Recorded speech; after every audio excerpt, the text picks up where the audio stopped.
ఆయన నిద్రపోతున్నారు, డిస్టర్బ్ చేయకండి. నాకు చెప్పడానికి నువ్వెవరే? అన్నీ బాగుంటే ఈ ఇంటి కోడలి స్థానంలో ఉండాల్సింది నేను.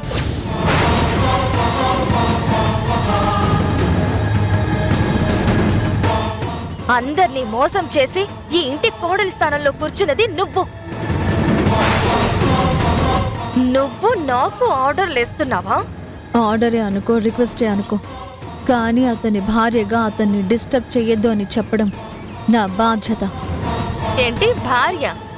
నీలాగా అడ్డదారులు తొక్కి అర్థం పర్థం లేని పెళ్లిళ్లు చేసుకున్న వాళ్ళని భార్య అనరు. నీలాంటి వాళ్ళకి వేరే పేరు పెట్టాలి. మర్యాదగా మాట్లాడు. అవతలి వాళ్ళకి ఎంత గౌరవం ఇవ్వాలో తెలుసుకుని మాట్లాడు. గౌరవం గురించి, గోతులు తీయడం గురించి నువ్వు నాకు చెప్తున్నావా? అవునులే, గౌరవం ఇవ్వడం గురించి తెలియకపోయినా గోతులు తీయడం గురించి నీకు బాగానే తెలుసుంటుంది. ఆల్రెడీ ఇంటికి తీసావు కదా. నువ్వు అనవసరంగా నా సహనాన్ని పరీక్షించడానికి ప్రయత్నించకు. నన్ను డిస్టర్బ్ చేయకు. నేను కిరణ్ కోసం వచ్చాను. కిరణ్ తో మాట్లాడి వెళ్ళిపోతాను. అప్పటి వరకు నువ్వన్నీ మూసుకొని సైలెంట్ గా కూర్చో. కిరణ్,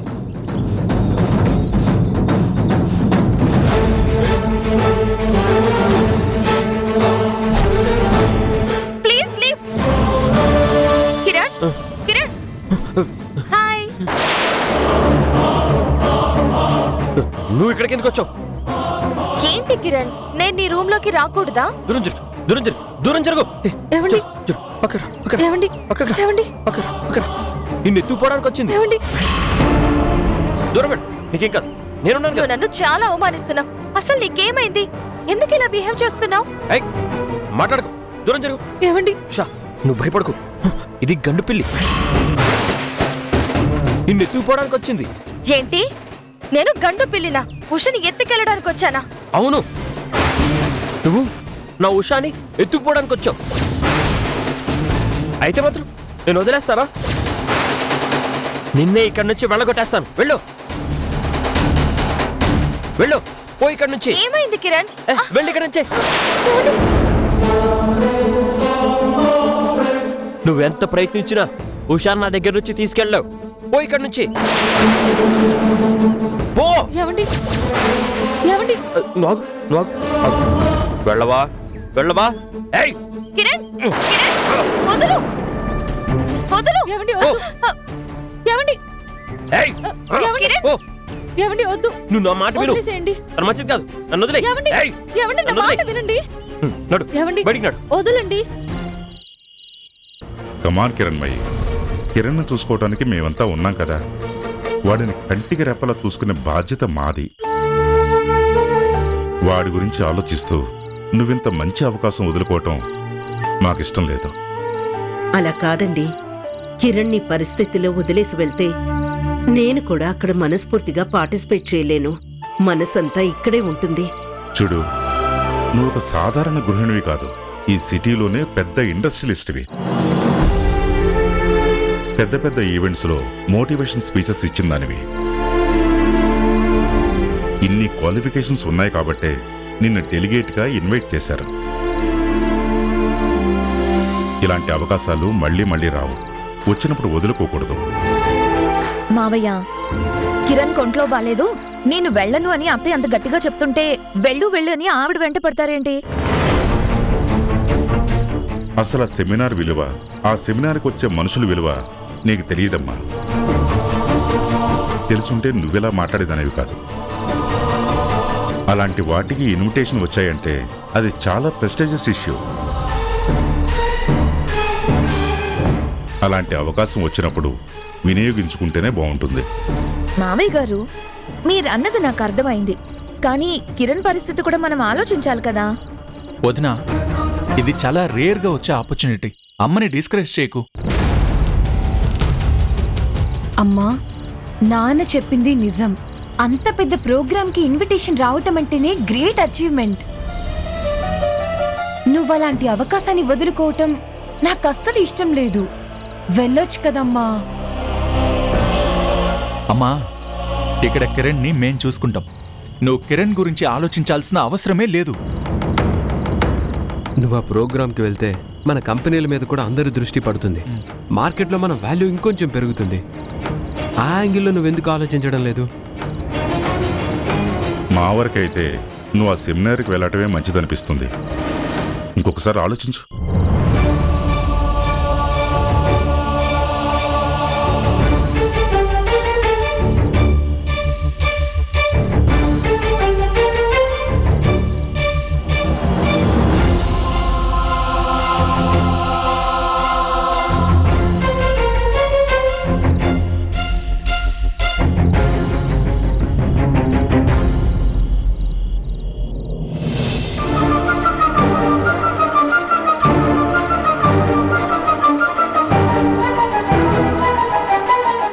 వీళ్ళ వాళ్ళకం చూస్తుంటే అత్తయ్య గారిని సెమినార్కి పంపించడం కంటే ఇంట్లో నుంచి పంపించడానికే ఎక్కువ తాపత్రయపడుతున్నట్టుగా అనిపిస్తుంది. ఈ ఇంట్లో ఏదో జరుగుతుంది. భోజనం చేసేటప్పుడు ఎవరైనా ఇన్నిసార్లు అడిగించుకుంటారా? ఒక ముద్ద అని ఇందాకటి నుంచి తినిపిస్తూనే ఉన్నాం. ఇంకెన్ని ముద్దలు తినాలి? ఇంకా 2 ముద్దలు మాత్రమే. ఆ తర్వాత నిన్ను అడగను, సరేనా? ఓన్లీ 2. మ్మ్.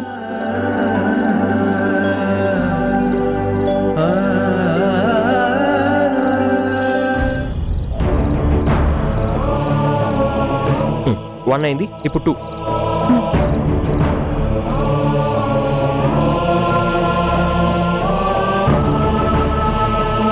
ఇదొక్కటి నా కోసం. మ్మ్. అప్పుడు 3 అయిపోతాయి. నా కోసం. ఓకే, నీకోసం.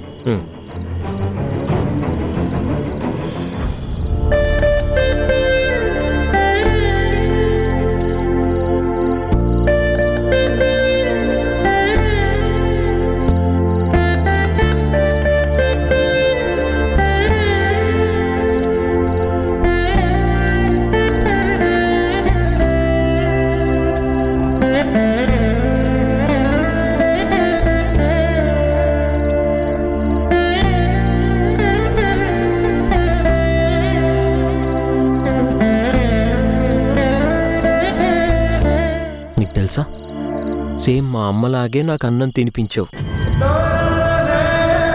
మిమ్మల్ని పెళ్లి చేసుకున్నాను కదా, ఆ పెళ్లితో నాకొచ్చిన బాధ్యత. ఓ, ఉషా, నీకు చాలా విషయాలు తెలుసు.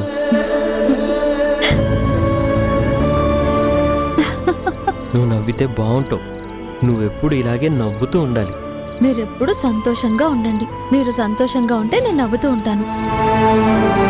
ఏ, అమ్మ కూడా ఎప్పుడు ఇదే మాట అంటుంది.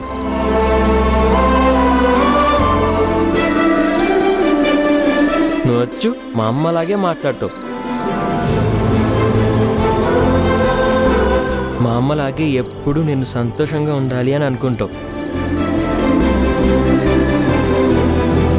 ఉషా, నాకు బాధ అనిపిస్తే తోడుగా ఉంటావు, భయం వేస్తే చేయి పట్టుకుంటావు.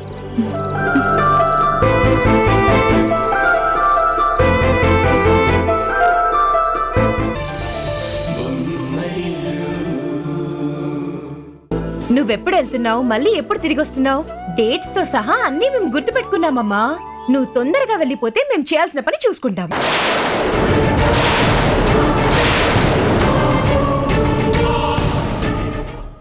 మీరు చేయాల్సిన పనా?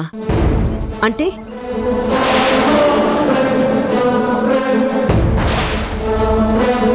అదేనమ్మా, నువ్వు లేని సమయంలో కిరణ్ని జాగ్రత్తగా చూసుకోవాలి కదా.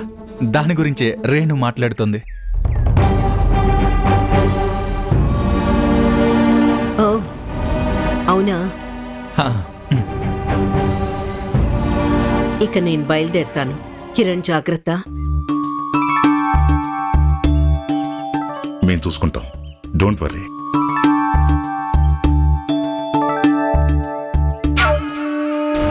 వీళ్ళందరి హడావిడి చూస్తుంటే ఈ ఇంట్లో ఏదో జరుగుతుందనిపిస్తుంది. నాకు అనుమానం వచ్చిందంటే ఇది గన్ షాట్ గా జరిగి తీరుతుంది.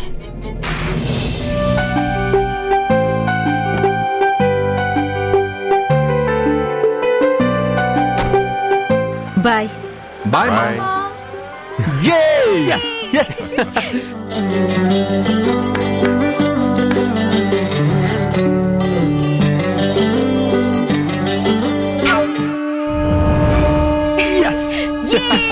మొత్తానికి సక్సెస్ఫుల్ గా అమ్మని బయటికి పంపించేశావు. హే నువ్వన్న ఒక్క మాట వల్ల అందరం దొరికిపోవాలని తెలుసా? రే అబ్బా! అన్నయ్య వదిలేసే అన్నయ్య. ఇప్పుడు మనం ఆపరేషన్ స్టార్ట్ చేయాలి. నానా నేను వెళ్ళి కిరణ్ తీసుకొస్తాను. ఎస్ అన్నయ్య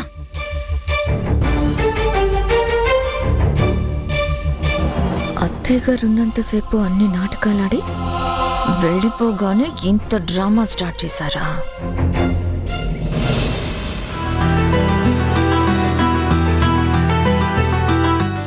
అవును, ఫ్లైట్కి ఇంకా 2 hours మాత్రమే టైం ఉంది. ఇంకా టికెట్స్ రాలేదు.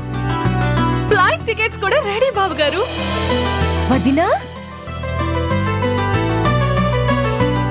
హారిక ఉషా కిరణ్ బయలుదేరడమే ఆలస్యం. అబ్బో, ఈ మిషన్ లో హారిక ఇన్వాల్వ్మెంట్ కూడా ఉందా? చెప్తా మీ అందరి సంగతి. జస్ట్ ఒక్క ఫోన్ కాల్. గుడ్ హారిక, అమ్మనైతే అనుకున్న టైంకి పంపించేశాం. కానీ నువ్వే రావాల్సిన టైంకి టికెట్స్ తెచ్చిస్తావో లేదని కంగారు పడ్డాం. భలే వారే బాబు గారు, ఇంత ప్లాన్ వేసుకున్నాక అంత అజాగ్రత్తగా ఎలా ఉంటాను? అవును, ఇంతకీ ఉషా కిరణ్ ఎక్కడా? గంట నుంచి లోపల రెడీ అవుతున్నారు. అవునా, నేను వెళ్ళి చూసొస్తాను.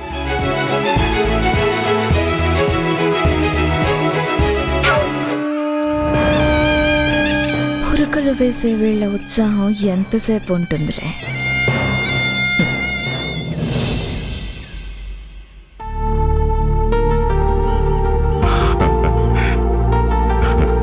ఏమ్మా ఉషా, ప్రయాణానికి సిద్ధమా? ఏమైందమ్మా? ఇంకా ఏంటి ఆలోచిస్తున్నావు? నాకు తెలుసమ్మా, కిరణమయ్యకి తెలియకుండా చేసే పని ఎక్కడికి దారి తీస్తుందని కంగారు పడుతున్నావు కదా? అవును మావయ్య, అత్తయ్య గారికి ఇష్టం లేకుండా ఈ ఇంట్లో అడుగు పెట్టినందుకే లేనిపోని గొడవలు మొదలయ్యాయి. ఇప్పుడు అత్తయ్య గారికి తెలియకుండా అడుగు బయట పెడితే ఇంకెన్ని గొడవలు జరుగుతాయోనని భయంగా ఉంది. గొడవలు జరిగినా రణరంగాలు జరిగినా వాటిని చల్లార్చటానికి మేమున్నాం కదమ్మా. చల్లార్చుతారనే నమ్మకంతోనే కదా నాకు ఆయనకి పెళ్లి చేశారు. ఏదో విధంగా పరిస్థితులు సద్దుమణుగుతాయనే కదా మీరు ధైర్యంగా మమ్మల్ని కలిపారు. కానీ అనుకున్నది అనుకున్నట్టు జరగలేదు కదా. ఉషా, నువ్వు చెప్పింది నిజమేనమ్మా. కానీ ప్రతి సమస్యకి ఏదో ఒక పరిష్కారం మనం కనుక్కోవాలి.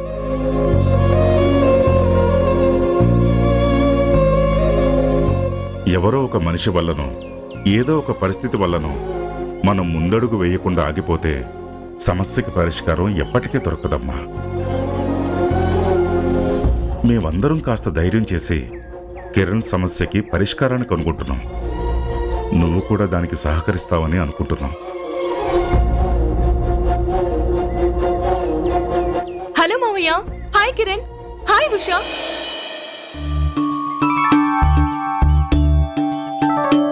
వదినా 2. హలో అక్క. ఒకే ఇంట్లో ఉంటే రోజు అక్క చెల్లి అని ఇలా పిలుచుకునే వాళ్ళం. ఆ అవకాశం లేకుండా పోయింది. పోనీలే, ఇప్పటికైనా నిన్ను కలుసుకున్నాను. Kiran, made for each other అంటారే, మిమ్మల్ని చూస్తుంటే ఆ లైన్ కి కరెక్ట్ మీనింగ్ లా ఉన్నారు. హారిక, ఏంటిది? వీళ్ళని తీసుకొస్తానని చెప్పి నువ్వు వీళ్ళతో మాట్లాడుకుంటూ ఉండిపోతే ఎలా? మేము అక్క చెల్లెలం ఫస్ట్ టైం కలిసాం కదండి, అందుకే ఈ ముచ్చట్లు. ఓ నానా, టైం అయిపోతుంది, పదమని చెప్పండి. పదండ్రా.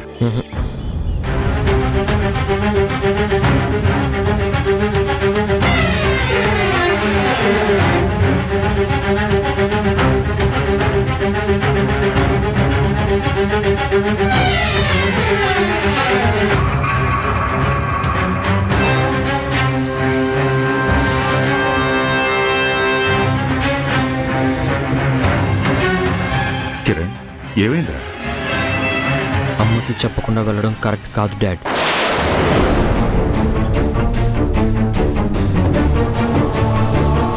ఎప్పుడూ కరెక్ట్ కాదేమోరా. ఇప్పుడు కరెక్టే. బయలుదేరండి. అమ్మకి చెప్పకుండా పోలీస్ స్టేషన్కి వెళ్తేనే అమ్మ కోప్పడింది. అలాంటిది ఊరు దాటి ఎలా వెళ్తాం?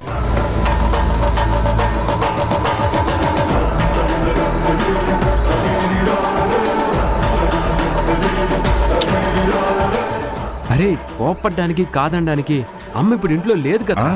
లేదు, అమ్మకి చెప్పాకే నేను ఎక్కడికైనా వెళ్తాను, లేకపోతే నేను వెళ్ళను. ముందు అమ్మకి చెప్పండి.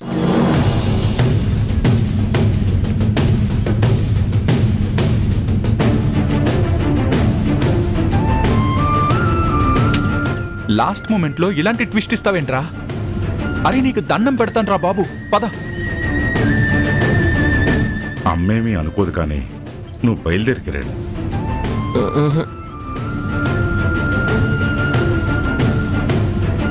అరే కిరణ్, ఎంతో కష్టపడి ఇదంతా ప్లాన్ చేసాం. ఇప్పుడు నువ్వు వెళ్ళనని చెప్పకరా. అన్నయ్య ప్లీజ్ అన్నయ్య, బెట్టు చేయకు, బయలుదేరు. రే కిరణ్, నువ్వు ఇప్పుడు ఇలా చేస్తే ఉషా ఎంత బాధపడుతుంది. ఉషాతో వెళ్ళటం నీకు ఇష్టం లేదా? ఉషాతో టైం స్పెండ్ చేయాలని నువ్వు కోరుకోవటం లేదా? ఉషాతో వెళ్ళడం కూడా నాకు ఇష్టమేనన్నా, కానీ అమ్మకి చెప్పాలి కదా. అమ్మతో నేను ఫోన్లో మాట్లాడిస్తాను. అయినా అమ్మ కూడా హ్యాపీగా ఫీల్ అవుతుందిరా. ఆ విషయం గురించి నువ్వేమీ ఆలోచించుకో. బయలుదేరు.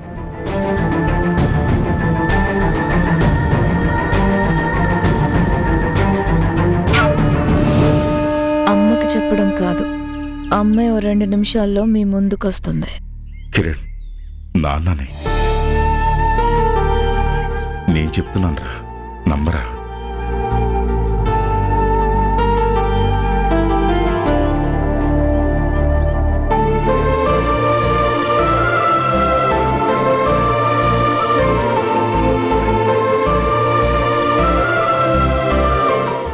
ఏంటి అలా చూస్తున్నావు? తీసుకెళ్ళు. ఉషా టికెట్స్ తీసుకో. పద పద పద వదినా, పద పద. పదండి.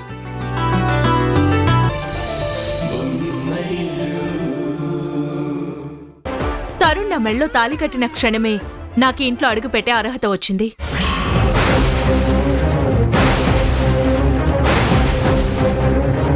అది ఎవరు ఇచ్చినా ఇవ్వకపోయినా ఆ 3 ముళ్ల బంధంతోనే స్వతహాగా వచ్చిన అర్హత అది. ఈ ఇంటి నియమాల్ని ఎవరైతే అనుసరిస్తారో, ఈ ఇంటి పద్ధతుల్ని ఎవరైతే పాటిస్తారో వాళ్ళకి మాత్రమే ఇంట్లోకొచ్చే అర్హత ఉంటుంది. ఓహో, నియమం అంటే ఏంటి? మీ ముందు తల వంచుకొని నిలబడ్డమా?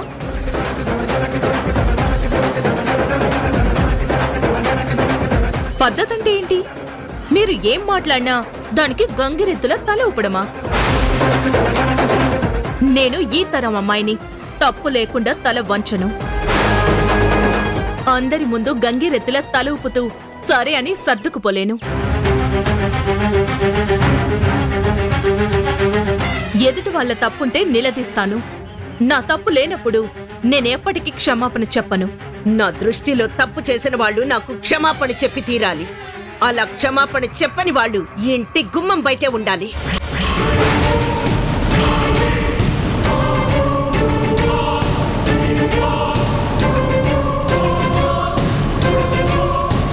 పోయి ఇక్కడి నుంచి. నేనొచ్చింది మీకోసం కాదు, కిరణ్ బుషాల కోసం వచ్చాను. వాళ్ళని చూశాను. నేను వచ్చిన పనైపోయింది, ఇక వెళ్తాను. కానీ ఒక్కటి మాత్రం గుర్తు పెట్టుకోండి, ఇప్పటికే ఒక కొడుకు జీవితంతో ఆడుకుంటున్నారు. ఆ కొడుకు కాపురాన్ని చెడగొడుతున్నారు. ఇక రెండో కొడుకు కాపురాన్నైనా చెడగొట్టకండి. పాపానికి బదులు పుణ్యాన్ని మూటగట్టుకోండి.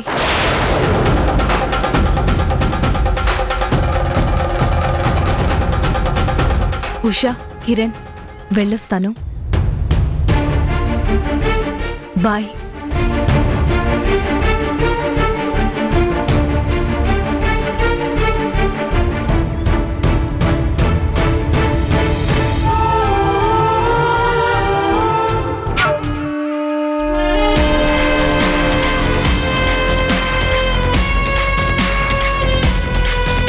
చల్లగా ఉన్న నేల మీద నిప్పుల వర్షం కురిసేటప్పుడు బగ్గబగా మండిపోయే నిప్పుల మీద సరదాగా నీళ్లు చల్లి తుస్సుమనిపించినప్పుడు నా మనసుకి ఎంత హాయిగా ఉంటుందో.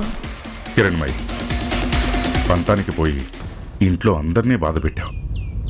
ఇదేమైనా బాగుందా?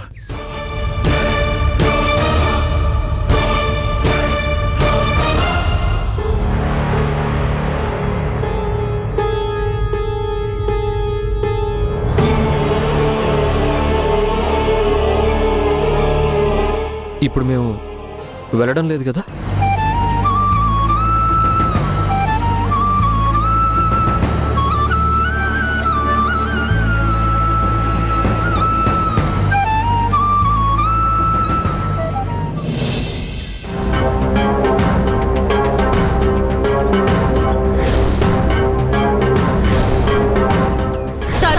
తాళి కట్టిన క్షణమే నాకు ఇంట్లో అడుగు పెట్టే అర్హత వచ్చింది. నాకు విషయం అర్థం కావట్లేదు. సెమినార్ క్యాన్సిల్ అయ్యి అమ్మ తిరిగొచ్చిందా, లేకపోతే కిరణ్ని బయటికి పంపిస్తున్నావు అని తెలిసి తిరిగొచ్చిందా? ఇంకా అర్థం కాకపోవడం ఏంట్రా? కిరణ్ని పంపిస్తున్నావు అని తెలిసి అమ్మ తిరిగి వచ్చింది. అసలు కిరణ్ని టూర్కి పంపిస్తున్నావని కిరణ్మయికి ఎలా తెలిసి ఉంటుంది? అసలు ఎవరు చెప్పుంటారు? మన ఇంట్లో అమ్మకి చెప్పేవాళ్ళు ఎవరుంటారు నాన్న? ఏదేమైనా కిరణ్ వాళ్ళు వెళ్ళిపోయాక అమ్మ వచ్చుంటే బాగుండేది. ఏదోలా అమ్మని మేనేజ్ చేసేవాళ్ళం. మేనేజ్ గురించి, మ్యానిపులేట్ చేయటం గురించి ఇప్పుడు ఆలోచించడం వేస్ట్రా. కానీ మ్యాటర్ ఎవరు లీక్ చేశారనేది మనకు తెలియాలి. నాకు తెలుసు నాన్న.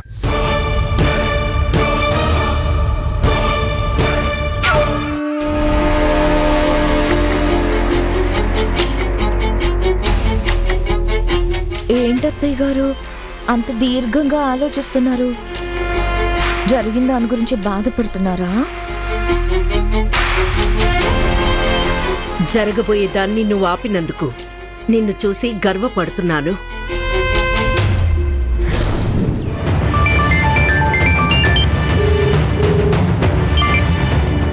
హలో,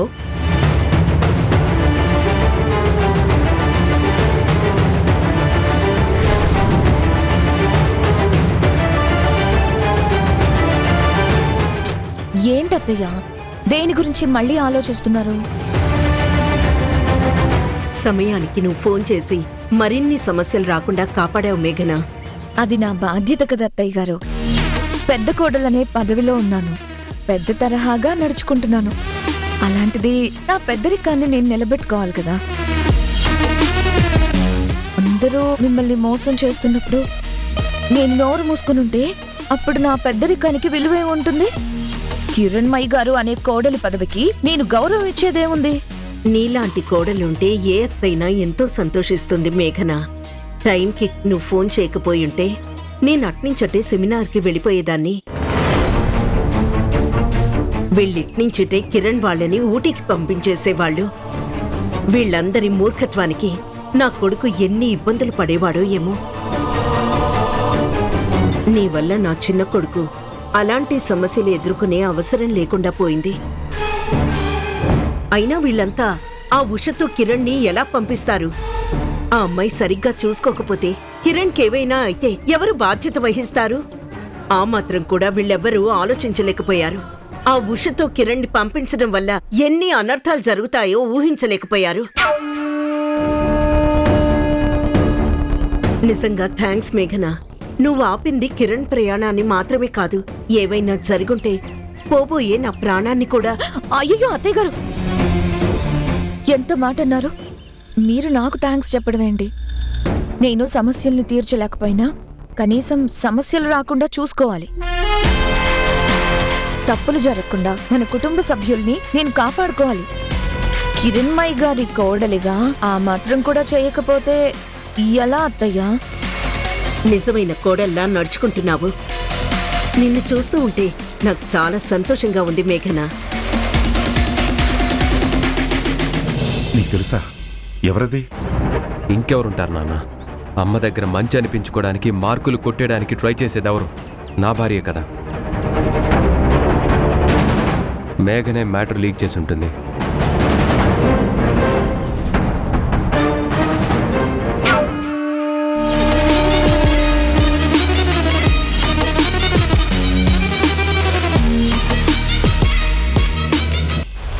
వదిన ఈ పని చేసిందంటావా? ఖచ్చితంగా మేఘనే చేసుంటుంది. దానివల్ల వదినకొచ్చేదేముంది? Self satisfaction. అందరూ అవునన్న చోట తను కాదంటుంది, అందరూ కాదన్న చోట తను అవునంటుంది. అమ్మ దగ్గర మాత్రం తానా అంటే తందానా అంటుంది.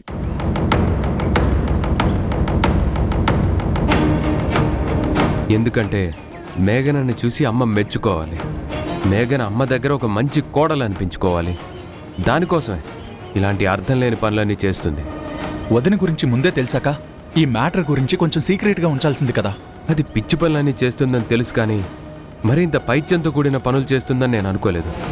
సరేలేరా, ఇప్పుడు మేఘన గురించి అనుకుని ఏం లాభం? వేసిన ప్లాన్ ఇంకొంచెం పక్కాగా వేసుంటే బాగుండేది. ఇప్పుడు మాత్రం ఏమైంది నాన్న? ఎలాగో అమ్మకి తెలిసిపోయింది. ఈసారి నేరుగా కిరణ్ని, ఉషాని టికెట్స్ బుక్ చేసి పంపించేద్దాం. చెప్పినంత సులువు అనుకుంటున్నారా అది చేసి చూపించటం? ఎందుకు నాన్న? మనమంతా ఒకే మాట మీద ఉన్నామని తెలిసి కూడా అమ్మ మన మాటల్ని వ్యతిరేకిస్తుందా? నా మాటే వినాలి అనే మనస్తత్వం ఉన్నవాళ్ళు ఎవ్వరి మాట వినరు, ఎవ్వరి మాట లెక్క చేయరు. మీ అమ్మ కూడా అలాంటిదే. తను అనుకున్నదే జరగాలనుకుంటుంది, కానీ తల వంచడానికి ఇష్టపడదు.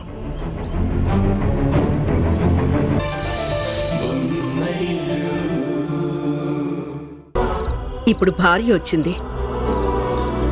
అమ్మ మీద కన్నా భార్య మీద ప్రేమ పెరిగింది. అమ్మ మాట కంటే భార్య మాటకి విలువ ఎక్కువైంది.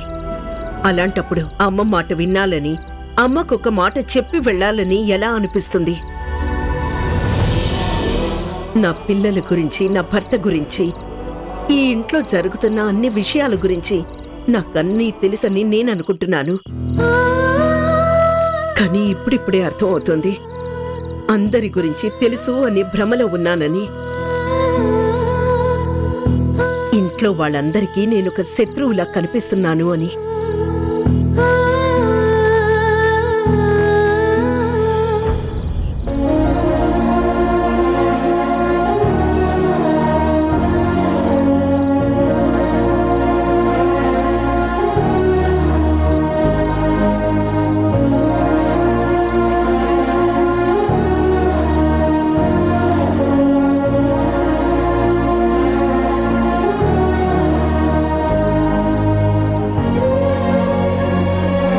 అమ్మా, నాకు నువ్వంటే ఎంత ఇష్టమో ఉషా అంటే కూడా అంతే ఇష్టం.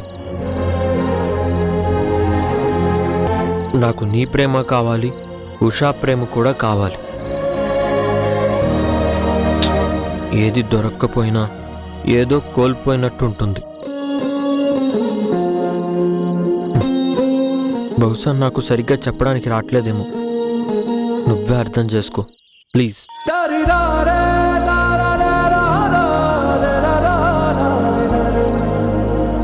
అమ్మా, నీ ఒళ్ళో పడుకొని చాలా రోజులు అవుతుందమ్మా. కొంతసేపు నీ ఒళ్ళో నిద్రపోనా?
టాబ్లెట్స్ వేసుకునే టైం అయింది. ఎక్కడికి వెళ్ళారు?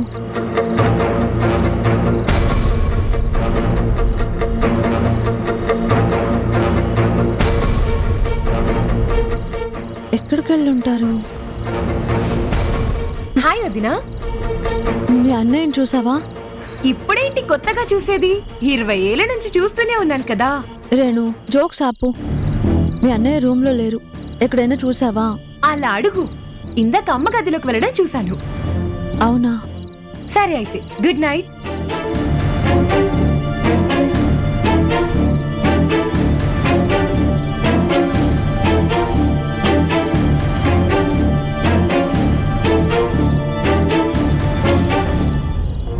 నాకు నీ మీద కోపం వచ్చిన మాట నిజమే కిరణ్, కానీ ఆ కోపం ప్రేమ వల్ల వచ్చింది. ఏ తల్లైనా తన బిడ్డ తనకు దూరం అవుతాడని భయం ఉంటే ఇలాగే ప్రవర్తిస్తుంది. నేను నిన్నెంత ప్రేమిస్తున్నానో నువ్వు కూడా అంతే ప్రేమిస్తావని అనుకున్నాను. కానీ పరిస్థితులు చూస్తూ ఉంటే నీకు నాకు దూరం పెంచేలాగే కనిపిస్తున్నాయి. నా ప్రేమని నువ్వు అర్థం చేసుకునేలా కనిపించడం లేదు.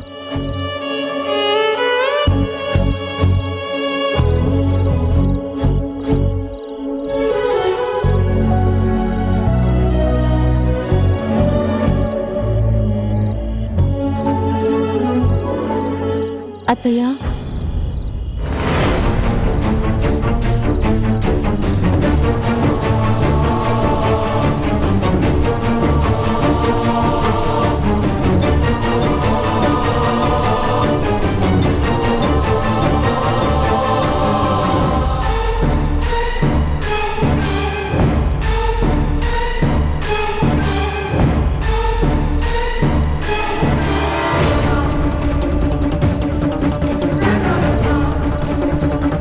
ఏం కావాలి? మీ అబ్బాయి కోసం వచ్చాను. వాడు కాసేపు కనిపించకపోతే ప్రాణం పోతుందా? అది కాదత్తయ్య, నేను చూడు, నువ్వొచ్చాక ఈ ఇంట్లో పరిస్థితులు మారిపోయాయి, మనుషుల ప్రవర్తనలు మారిపోయాయి. ఆ మార్పు నాకు నచ్చడం లేదు. ఆ మార్పుకి నేనే కారణం అంటున్నారా? ముమ్మాటికి నువ్వే. ఇన్నాళ్ళు పచ్చని పొదరిల్లులా ఉన్న ఇంట్లో గొడవలు మొదలయ్యాయి. వాటన్నిటికీ కారణం నువ్వే అని తెలియట్లేదా? మీరు చూసిన మార్పు ఏంటో, దానికి నేను ఎలా కారణమో నాకు తెలియదు. కానీ ఆ దేవుడి సాక్షిగా చెప్తున్నాను, మీ పొదరిల్లు చెడగొట్టాలన్న ఉద్దేశం నాకేనాడూ లేదు. మీరు నన్ను అపార్థం చేసుకుంటున్నారు. అపార్థమా? జరుగుతున్నది చూస్తుంటే అర్థం కావడం లేదా? ఇన్నాళ్ళు అమ్మ అంటూ నా వెనక తిరిగిన నా కొడుకు ఈ రోజు అమ్మ గురించి మర్చిపోతున్నాడు. అమ్మతో కాస్త సమయం గడపడం మర్చిపోతున్నాడు. నువ్వొచ్చాక నాతో మాట్లాడడమే తగ్గించేశాడు. అలాంటిది రాక రాక నన్ను వెతుక్కుంటూ నా గదికొస్తే కాసేపైనా మనశాంతిగా ఉండనివ్వవా? మీ ఇద్దరి మధ్య ప్రేమ తగ్గించాలని కానీ దూరం పెంచాలని కానీ నేను అనుకోవడం లేదత్తయ్య. అంటే ఈ సమయంలో టాబ్లెట్స్ పాలు ఇవ్వాలి, అందుకే వచ్చాను. అవి నేను కూడా ఇవ్వగలను. ఇటివ్వు.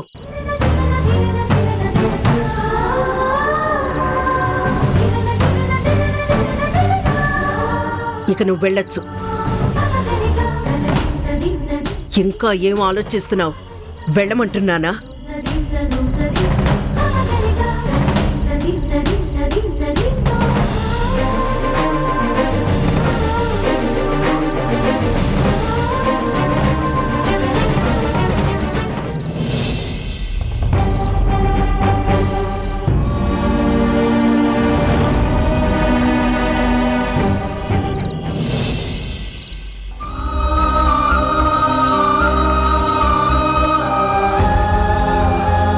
వాడు కాసేపు కనిపించకపోతే ప్రాణం పోతుందా? ఇన్నాళ్ళు పచ్చని పొదరిల్లులా ఉన్న ఇంట్లో గొడవలు మొదలయ్యాయి. వాటన్నిటికీ కారణం నువ్వే అని తెలియట్లేదా? ఇన్నాళ్ళు అమ్మ అంటూ నా వెనక తిరిగిన నా కొడుకు ఈ రోజు అమ్మ గురించి మర్చిపోతున్నాడు. అమ్మతో కాస్త సమయం గడపడం మర్చిపోతున్నాడు. అత్తయ్య గారు ఊరికి ఎందుకు నన్ను కోపడుతున్నారు? నేను ఇంటి కోడల స్థానానికి సరిపోనని అనుకుంటున్నారా? ఆమె స్థాయికి తగిన దాన్నని అసహించుకుంటున్నారా? అయినా నాకు నేనుగా ఇంట్లోకి అడుగు పెట్టలేదు. ఆయన్ని బలలో వేసుకుని పెళ్లి చేసుకోలేదు. ఏ పరిస్థితుల్లో నేను ఇంట్లోకి అడుగు పెట్టానో ఆమెకి తెలుసు. ఎవరి వల్ల నేను కిరణ్ గారి చేత నా మెడలో తాళి కట్టించుకున్నానో కూడా ఆమెకి తెలుసు. అన్నీ తెలిసి నేను తప్పులు చేస్తున్నట్టు అంటున్నారు. నా మీద అపరాధం మోపాలని చూస్తున్నారు. ఏదో ఒక రోజు నన్ను అర్థం చేసుకుని ఆమె మనసు మారుతుందని ఎదురు చూస్తున్నాను. కానీ పరిస్థితి ఇలాగే కొనసాగితే ఆమె దృష్టిలో నేను ఒక శత్రువులాగా మిగిలిపోతాను. ఇలా అయితే నేను ఎప్పటికీ ఆమెకి దగ్గర అవ్వగలను? ఎప్పటికీ నేను ఈ ఇంటి కోడలి స్థానంలో నిలదొక్కుకోగలను? చూడు కిరణ్, నీకు పెళ్లి కానంత వరకు నువ్వు నా కొడుకువే. పెళ్ళైన తర్వాత నువ్వు ఉషాకి భర్తవి. ఇప్పుడు నువ్వు నీ తల్లిదండ్రులకి ఎంత విలువనిస్తున్నావో నీ భార్యకి కూడా అంతే విలువివ్వాలి. మీరు ఊటీకి వెళదాం అనుకున్నారు. కారణం ఏదైతేనే ఆ ప్రయాణం ఆగిపోయింది. కానీ నీ భార్య నీతో కలిసి వెళ్లాలని ఎంతగా కలలు కనిందో నువ్వు ఊహించావా? కానీ ప్రయాణం ఎప్పుడైతే ఆగిపోయిందో తను చాలా బాధపడి ఉంటుంది. ఇలాంటి సమయంలో భర్తగా పక్కనుండి తనని సముదాయించాలి. ఆ బాధ మరీ ఎక్కువగా ఉంటే తనని నీ చేతుల్లోకి తీసుకుని ఓదార్చాలి. కిరణ్, మగాడికి రెండు సందర్భాలు కష్టంగా ఉంటాయి. మొదటిది పిల్లల్ని బాధ్యతగా పెంచటం. రెండవది తల్లిని భార్యని బ్యాలెన్స్ చేయటం.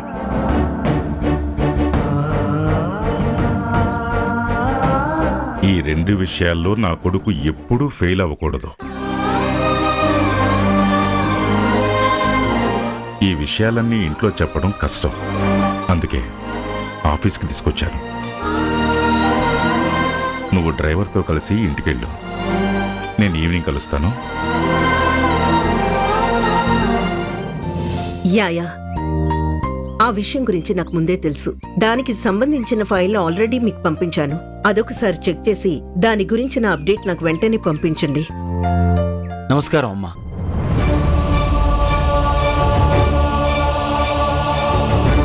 నేను మళ్ళీ ఫోన్ చేస్తాను. ఎవరు మీరు? అదేంటమ్మా, మర్చిపోయారా? ఆ రోజు ఫంక్షన్లో తేజ నన్ను మీకు పరిచయం చేశాడు కదా.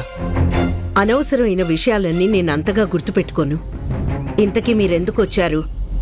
నా కూతురుని చూడటానికి వచ్చానమ్మా. మీ కూతురా? ఎవరు మీ కూతురు? అయినా మీ కూతురు మా ఇంట్లో ఎందుకుంటుంది?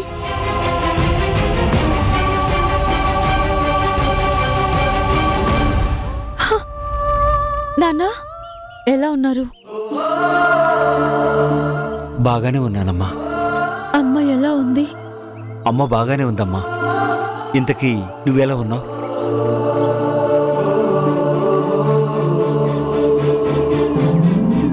ఓహో, నిన్ను కన్న పెద్ద మనిషి ఈయనేనా?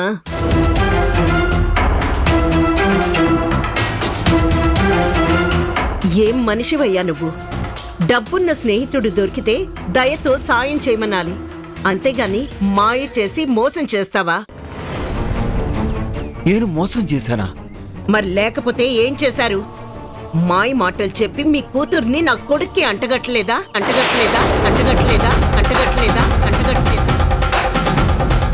మహారాణి లాంటి అమ్మాయి రావాల్సిన ఈ ఇంటికి మీ కూతుర్ని కోడలుగా పంపించలేదా? పంపించలేదా? పంపించలేదా? పంపించలేదా? పంపించలేదా? ఇంతకీ కూతుర్ని చూడ్డానికి వచ్చారా, లేక ఇంకేమైనా వేరే ఆలోచనలతో వచ్చారా? వేరే ఇంకేం ఆలోచనలుంటాయమ్మా? ఎందుకుండవు?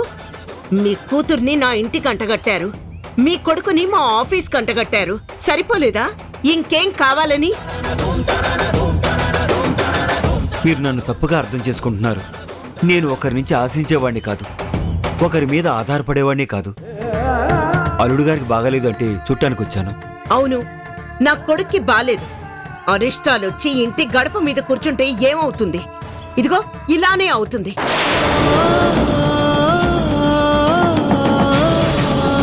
మీ కూతురుతో నా కొడుక్కి జరిగిన పెళ్లి వల్ల ఈ ఇంటికి ఎదురైన అపశకునాలు చాలు.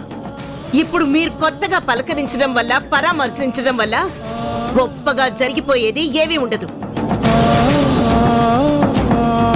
కూతుర్ని చూశారుగా, సంతోషపడ్డారుగా, ఇక వెళ్ళండి.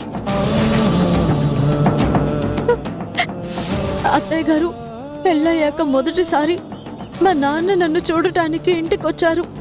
ఆయనతో మాట్లాడే పద్ధతి ఇదేనా? ఏంటి ఇప్పుడు పద్ధతుల గురించి, పరువుగా బ్రతకడం గురించి నువ్వు నాకు చెప్తే నేర్చుకోవాలా? అలా కాదత్తయ్య గారు, ఆయనకి ఒంట్లో బాలేదని చూసి వెళ్ళడానికి వచ్చారు. ఆయన వచ్చాక చూసి వెళ్ళిపోతారు. దయచేసి ఒప్పుకోండి. నా కొడుక్కి బాలేదు అని వచ్చి చూసి పొమ్మని నేను అడిగానా? ఈయనొచ్చి చూసిపోతే నా కొడుక్కి బాగైపోతుందని నేనేమన్నా బ్రతిమలాడానా? ఈయన చూసిపోవడం వల్ల, చేరజేయడం వల్ల కిరణ్ కి కొత్తగా ఒరిగేది ఏమీ ఉండదు. మర్యాదగా వచ్చిందారే వెళ్ళిపోమ్మని చెప్పు.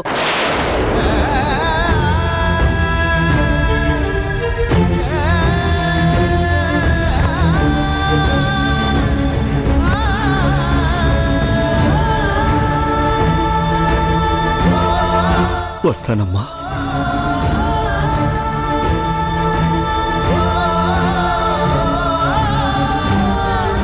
ఆగండి.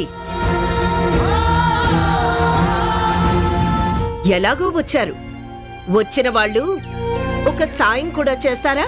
అడగగానే మారు మాట్లాడకుండా కూతుర్నిచ్చిన వాణ్ణి. అలాంటిది మీరేమడిగినా చేస్తాను. మీరిచ్చిన వజ్రం మా కిరీటాల్లో మెరవనవసరం లేదు. వచ్చిన దారినే మీ కూతుర్ని కూడా తీసుకుని వెళ్తే మాకదే మీరు చేసే కొండంత సాయం. క్షమించండమ్మా. ఉషా మా బిడ్డ కాదు, మీ కోడలు. పెళ్లి కాకముందు మాత్రమే ఆడబిడ్డ పుట్టింటి చెందుతుంది. పెళ్ళైన తరువాత అత్తారింటికే శాశ్వతంగా సొంతమవుతుంది. ఆ విషయం మీకు కొత్తగా చెప్పనవసరం లేదనుకుంటాను.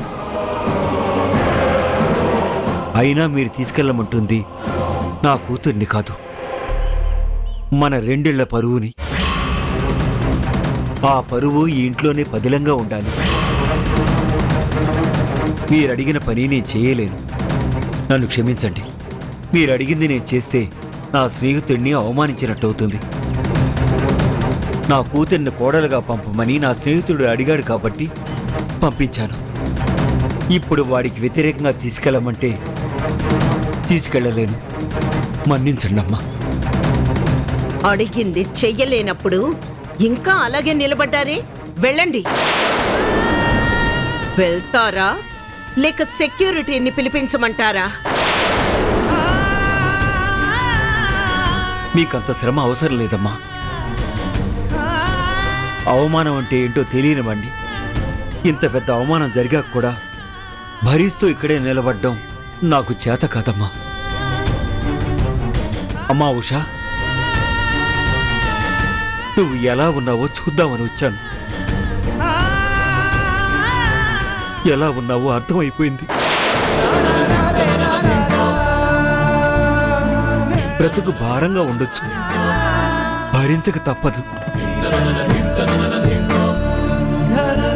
పెడతానమ్మా.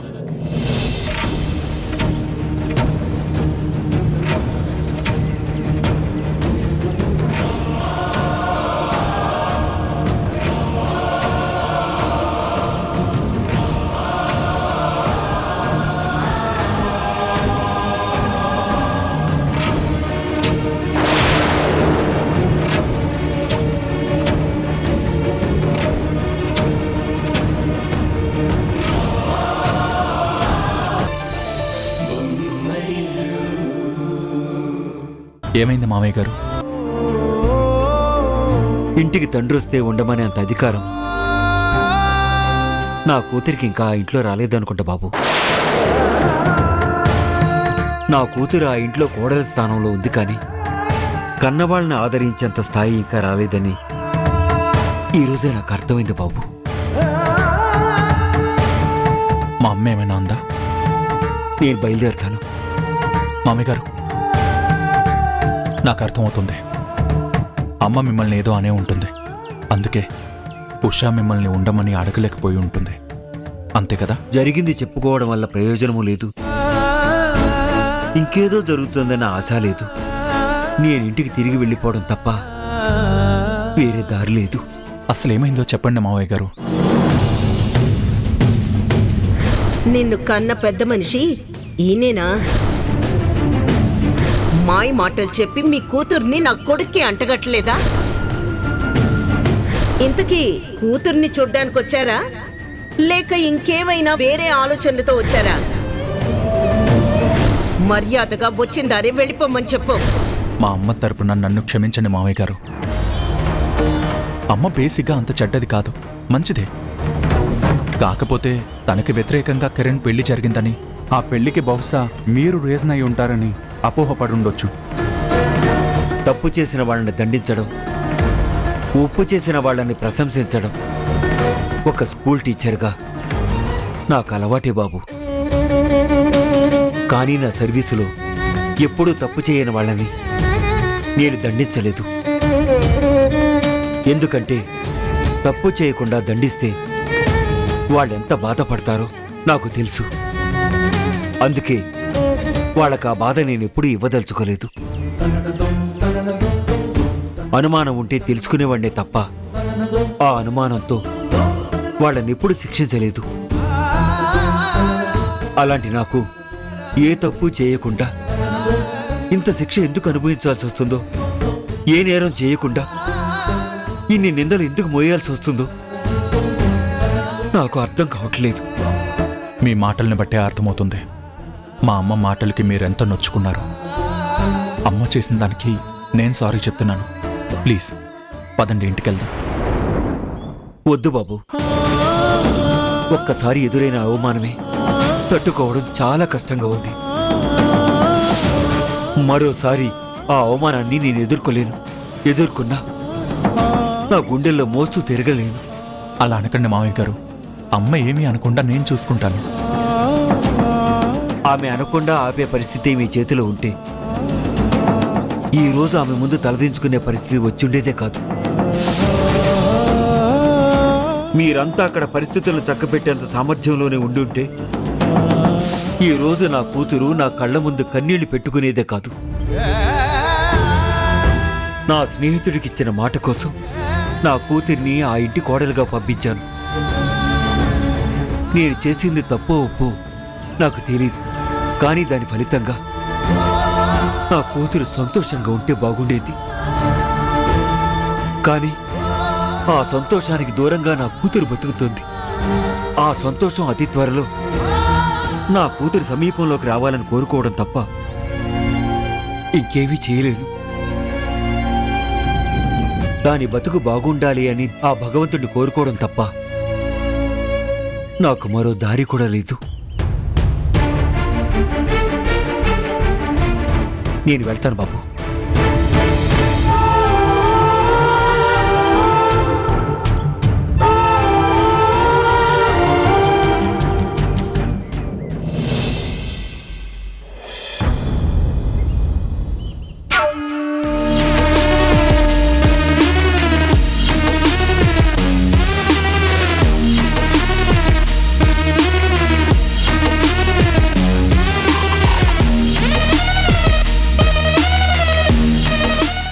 ఉష గారు, ఆ శోకవనంలో సీతలాగా అన్ని కోల్పోయినట్టు నిల్చున్నావు.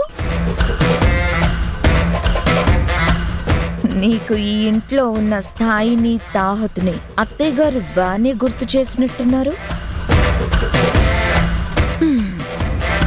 మీ నాన్నగారికి 4 చురుకలు వేస్తే గాని నీకు నీ స్థాయి గుర్తు రాలేనట్టుంది. అక్క, స్థాయి గురించి తాహత గురించి నువ్వు చెప్తే తెలుసుకునే స్థానంలో నేను లేను. మీ నాన్న చంప చెల్లు మనేలా అత్తయ్యగారు మాట్లాడినా నీకింకా బుద్ధి రానట్టుంది. సైలెంట్గా ఉన్నంత మాత్రాన ఎదుటి వాళ్ళు చేతగాని వాళ్ళు కాదక్క. నాకు నోరుంది, నీకంటే గట్టిగా మాట్లాడతాను. ఇంకొకసారి నా జోలికి కానీ, మా నాన్న జోలికి కానీ, నా భర్త జోలికి కానీ వస్తే మర్యాద దక్కదు. ఏంటి గొంతు పెంచి మాట్లాడుతున్నావు? నా కాలి గోటి కూడా సరిపొందానివి నాతో ఇలా మాట్లాడుతున్నావా? నేను మేఘన దేవరాజ్, ఎంపీ కూతుర్ని. ఆఫ్టర్ ఆల్ ఒక హెడ్ మాస్టర్ కూతుర్వి నా కళ్ళల్లోకే సూటిగా చూసి మాట్లాడుతున్నావా? హ్మ్. నిజం మాట్లాడడానికి నీది తప్పు నాది ఒప్పు అయితే సరిపోదు. కళ్ళల్లోకి ధైర్యంగా చూసి మాట్లాడటానికి తప్పు చేయలేదు అన్న ధైర్యం ఉంటే సరిపోతుంది. అయినా ఊరికే నోరు పారేసుకునే వాళ్లతోనూ, మనుషులకి మర్యాద ఇవ్వడం తెలియని వాళ్లతోనూ నేను ఇలాగే మాట్లాడతాను. ఓహో, నీకెంత పొగరే!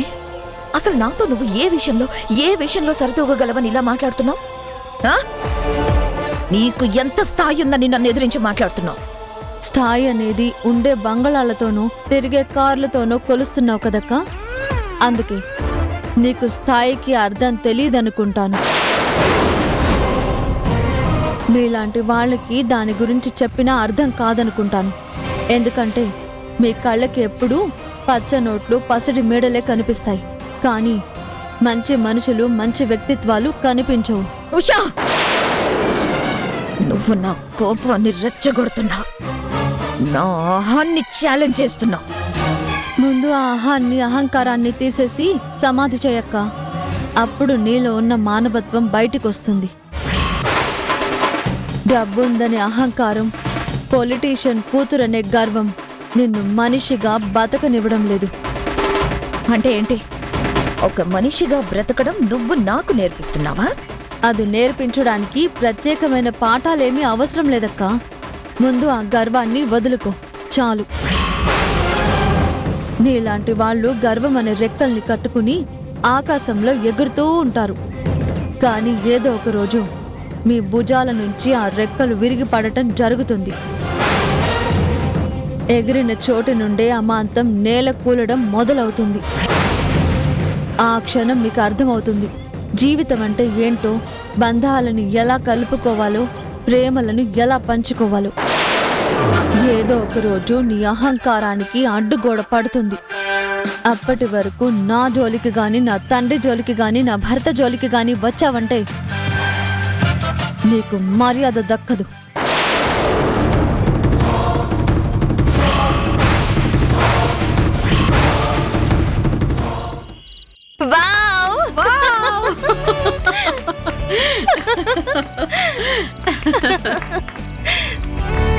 Congratulations ma'am.